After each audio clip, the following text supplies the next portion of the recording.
صاحب کو شاید یہ تکلیف تھی کہ میں نے یہ شکایت کیوں کی ڈی آئی جی کو جا کر اور ایڈیشنل آئی جی کو جا کر کہ میرے علاقے میں منشیات کا کام بڑھ گیا ہے، اور شاید بدلے میں انہوں نے یہ رپورٹ بنا دی۔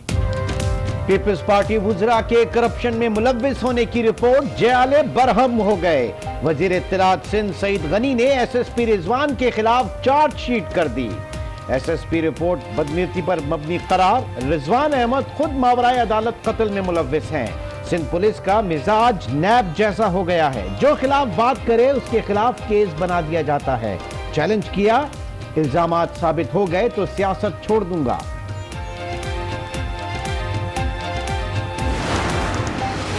ایم کیو ایم کا پھر سندھ کی تقسیم کا نعرہ، خواجہ اظہار نے سندھ حکومت کو صاف کہہ دیا، ایسے ہوگا گزارا، آدھا تمہارا آدھا ہمارا۔ میڈیا سے گفتگو میں بولے، ایک سندھ کراچی، حیدرآباد اور سکھر ہے، دوسرا سندھ دیہی ہے۔ یہ بھی کہا حکومت سندھ کبھی پولیس کو مضبوط نہیں ہونے دے گی۔ اے ڈی خواجہ اور کلیم امام سمیت سب کے ساتھ جاتے ہوئے مصطفیٰ کمال کے بیان پر بھی تنقید، بولے وہ اپنی سیاست پر غور کرے، خالد مقبول ہمارے کنوینئر ہیں، وفاق میں کوئی وزارت نہیں چاہیے۔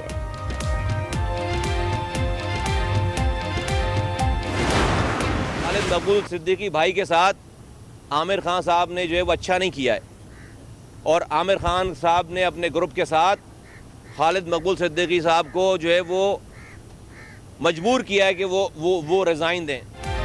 عامر خان نے ایم کیو ایم میں آتے ہی سازشیں شروع کی، انہوں نے خالد مقبول کو استعفے پر مجبور کیا۔ مصطفیٰ کمال کا دعویٰ، کہا خالد مقبول کبھی غلط سرگرمی میں ملوث نہیں رہے، کراچی والوں کے نام پر ڈرامہ بازی بند ہونی چاہیے۔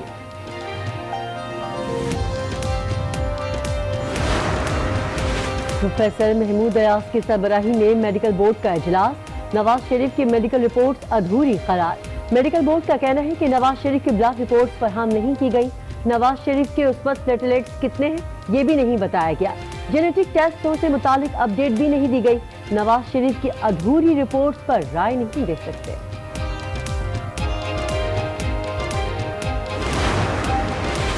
حکومت کرپشن کے خلاف کوئی سمجھوتا نہیں کرے گی، وزیر اعظم عمران خان کا دو ٹوک اعلان، مشاورتی اجلاس میں کرپشن اور نیب مقدمات کی ہماری پالیسی اپنانے کا فیصلہ۔ شہباز شریف اور مریم نواز کے چودھری شوگر مل سے متعلق نئے شواہد کا بھی جائزہ۔ صوبے آرٹیکل 148 کی خلاف ورزی کر رہے ہیں، اضلاع کو فنڈز نہیں مل رہے، فواد چودھری کا وزیر اعظم کو خط، لکھا صوبائی فائنانس کمیشن ایوارڈ کا اعلان اب تک نہیں ہوا، ضلعی سطح پر مسائل بڑھ رہے ہیں، وزیر اعظم نوٹس لیں۔ وفاقی وزیر پنجاب حکومت پر بھی برہم، کہا پنجاب صحیح طور پر ڈیلیور نہیں کر پا رہا، پنجاب کی وجہ سے مرکز کو بھی تنقید کا سامنا کرنا پڑ رہا۔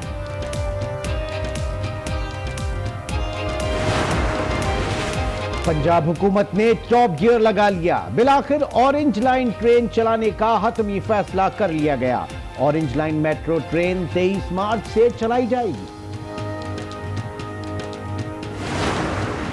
قرضوں کا بوجھ تو عام آدمی پر پڑتا ہے، اور ان قرضوں کے نتیجے میں اب عام آدمی پر مہنگائی کا ایک ایسا پہاڑ اس حکومت نے ڈالا ہے، 6 روپے فی کلو آٹا کی قیمت میں اضافہ ہوا۔ امیر جماعت اسلامی سراج الحق حکومت پر برس پڑے، کہا تحریک انصاف مہنگائی کا بہانہ پچھلی حکومتوں پر ڈال رہی ہے، عوام پر مہنگائی کا پہاڑ ڈال دیا ہے۔ سینٹ میں سوال کیا کہ کیا تمام بوجھ عوام نے ہی برداشت کرنا ہے؟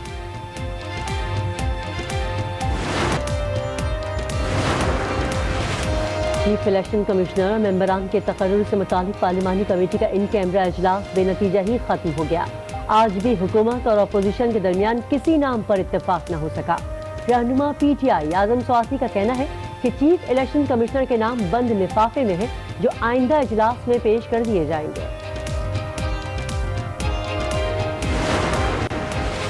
چیف الیکشن کمشنر کی تقرری کے لیے وزیر اعظم عمران خان کا اپوزیشن لیڈر شہباز شریف کو خط، چیف الیکشن کمشنر کی تقرری کے لیے 3 سابق وفاقی سیکرٹریز کے نام تجویز کر دیے، لکھا اثر نو تشکیل کیا گیا پینل بھیج رہا ہوں، معاملہ حل کرنا چاہتا ہوں، باہمی مذاکرات کے لیے خط لکھ رہا ہوں۔ آٹے کی بندش اور قیمتوں میں اضافے کی وجہ سے خیبر پختونخوا کے نان بھائی دکانیں بند کرنے پر مجبور،